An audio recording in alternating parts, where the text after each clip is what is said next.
Hello again everyone, my name is Damali Greg and today I'll be presenting the advanced features and updates that I have made to the Motoko Regex engine. So let's get into it today. The engine now supports Unicode fully, so we can now match in different languages. Uh, let's test this. This is a Japanese word for hello. Let's see if it will match. Yes, it did. Although I don't speak Japanese, this Regex engine does. We can also, it also supports Unicode properties, so you could define a Unicode property. And the case in this situation matters because you could say the small uncapitalized P means that you intend to match it, and a capital P means the inverse. So if I had a capital P here, I'd mean not an emoji. So if I put an emoji in here now, it would not match. But let's go ahead and go for the emoji.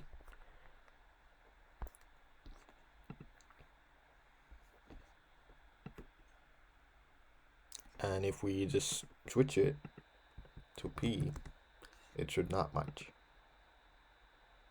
Yeah, so that's the basic gist of how the Unicode properties work in the Motoko Regex engine. Let's move on to something else. So another construct that has been added is lookarounds, and lookarounds are, as they are named, lookaround. It's looking ahead or behind for a certain pattern. In this case, we're gonna look for bar, and this is just an assertion. We're just telling it to look for bar, but what we're actually gonna be matching is foo. So let's give it the string foo bar, and it should only match foo, F-O-O, if bar precedes it. So let's test it.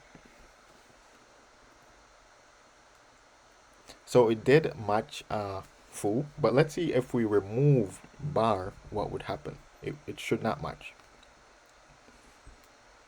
As it did not match. So this is really just telling it what to look for after matching FOO.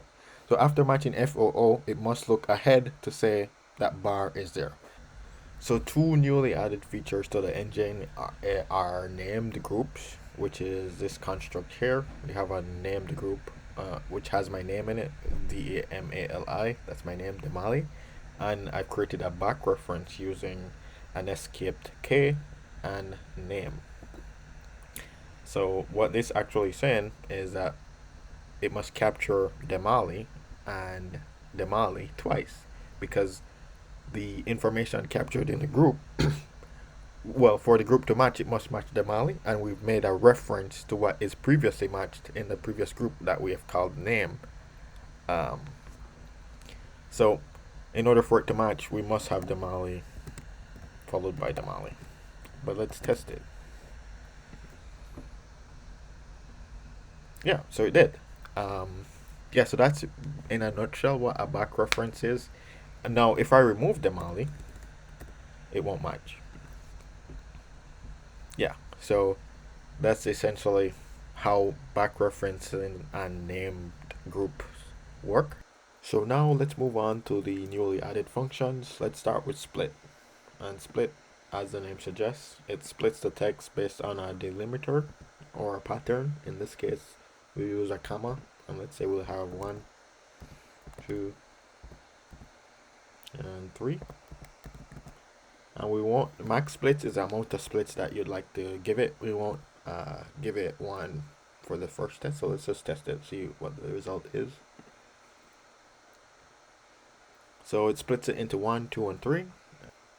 Let's give it a max limit of 1.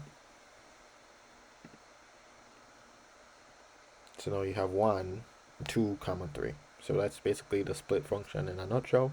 Splits it based on a delimiter or a pattern, and you can specify the amount of splits that you want to limit it. Let's move on to replace.